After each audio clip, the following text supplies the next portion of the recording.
Stéphanie Mamiaka is originally from Gabon. A graduate in international relations law, she subsequently joined the Gabonese National School of Magistrates, from which she graduated as an administrative judge in June 1997. From the presidential election of April 12, 2025, the magistrate was chosen as a member of the Authority for the Control of Elections and Referendums, a body with 9 members. As a member of ASER, she works with the other members to ensure the transparency and regularity of elections in the Gabonese Republic. She is also responsible for ensuring the proper organizations of elections and referendums and proposing necessary adjustments in the event of malfunctions.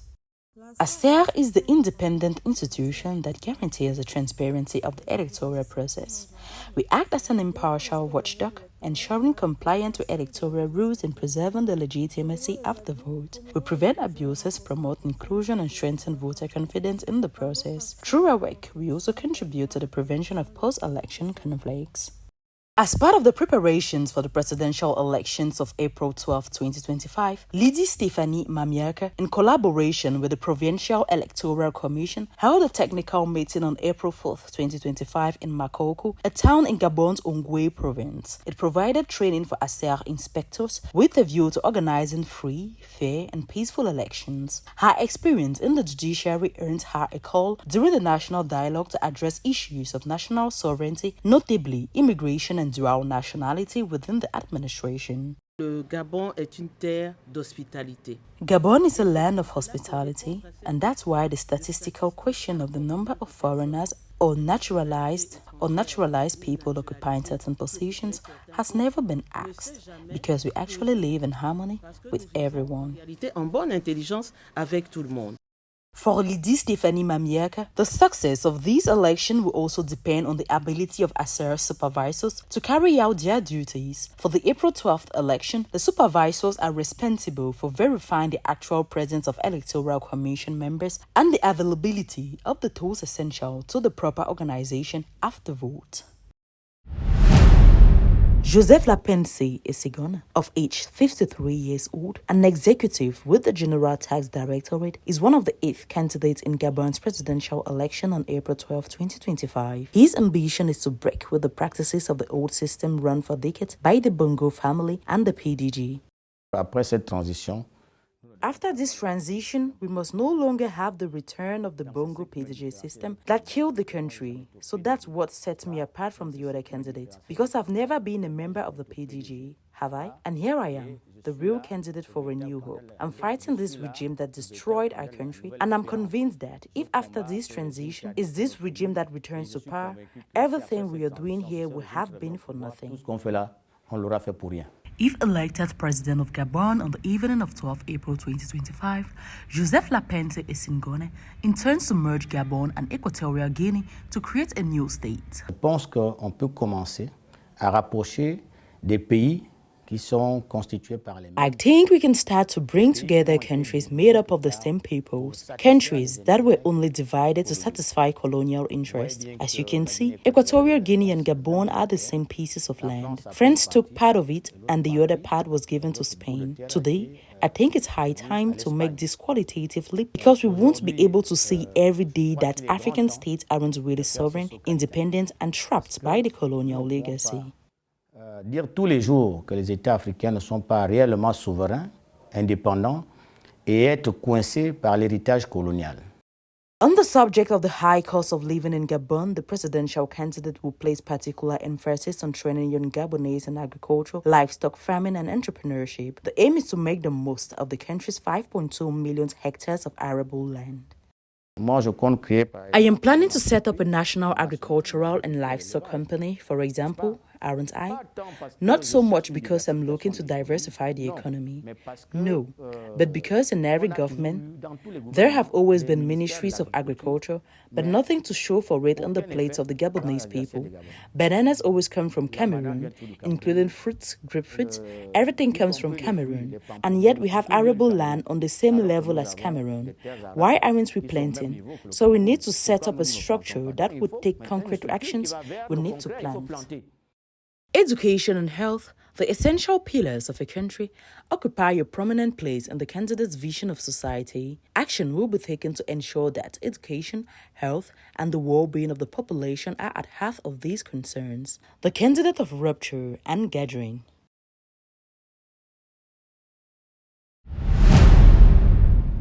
Since 1974, the economic boom in Gabon, which has become a major producer of raw materials, has attracted large numbers of migrants, both regular and irregular, in search of economic opportunities. It's an influx that the population seems to be having a hard time coping with. Il y a effectivement dans les choix la régularisation de ces populations. Encore faudrait-il... There are indeed choices to be made regarding the regularization of these populations, but they still need to be regularized. I seem to remember that there have been several regularization operations on the national territory, but we haven't seen all of them, or even half of these nationals. So there is indeed this option. Gabon is a country governed by the rule of law, and like all other countries, would like its citizens to have their papers in order. Que les citoyens vivant sur son territoire soient en règle. Contrary to popular belief in mass immigration, Gabon has a total population of 1.8 million, according to data from the December 2023 IOM report on the profile of migrants in Gabon. The study indicates that migrants account for around 5% of Gabon's total population. It also states that 91% have valid travel documents, attesting to a predominantly legal and regular immigration. So the idea of a migratory threat to Gabonese sovereignty is exaggerated. Répondre à cette question de statistiques par rapport au nombre de personnes de nationalité étrangère. Answering this question of statistics in relation to the number of people of foreign nationality or naturalized citizens who hold certain positions has never arisen because in reality we live in harmony with everyone. We may forget it, but immigration issues are about knowing how to live and knowing how to live together, about integration, cultural integration, and mutual respect. And I think it's perhaps because of these tensions, because of the way we behave, the lack of respect for all these things, that the Gabonese people are saying to themselves, are we doing the right thing by being so welcoming? Qui ont amené le Gabonais à se dire, au fond, est-ce que nous faisons bien d'être aussi accueillants? In a context where Gabon is preparing to enter a new democratic era, the challenges linked to migration are numerous, and the measures proposed during the inclusive national dialogue, ranging from the repatriation of illegal foreigners to an exhaustive census of the foreign population residing in the country, should lead the authorities to strike a balance between protecting national sovereignty and respecting the fundamental rights of individuals. Gabon, located in Central Africa, has exceptional potential in terms of biodiversity, thanks to its tropical climate, its primary forests, and its variety of ecosystems. The Central African country is home to a large part of the Congo Basin rainforest, the second largest tropical forest in the world after the Amazon. These forests, which cover more than 80% of the country, are particularly rich in plant and animal species. Bien que la densité de la population soit relativement faible, Although the population density is relatively low, human activities such as logging, slash and burn agriculture, uncontrolled urbanization and mining and oil exploitation are direct threats to ecosystems. These activities, if poorly managed, can lead to deforestation, habitat fragmentation, and a significant loss of biodiversity. An example is that impact of certain mining concessions which sometimes encroach unprotected areas, creating a tension between economic development and conservation. Sur des zones protégées, ce qui crée une tension entre le développement économique et la conservation.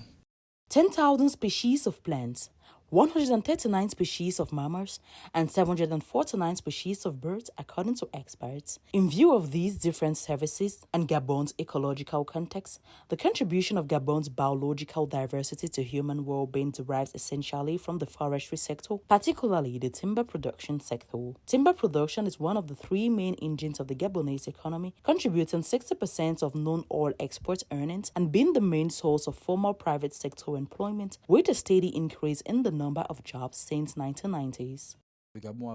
Gabon has turned the corner on the green economy, but there is still a long way to go to make biodiversity a genuine source of inclusive growth.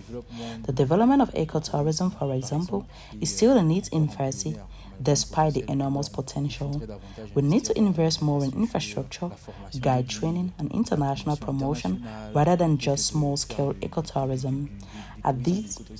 All this will not only generate substantial revenue, but also raise awareness among local populations for the need to preserve the environment. Despite these wealth, Gabon's biodiversity faces a number of threats. Illegal logging, extensive agriculture, and unregulated hunting are among the main challenges. However, the country has made great strides in conservation and sustainable management of natural resources, creating protected areas and promoting environmental policies.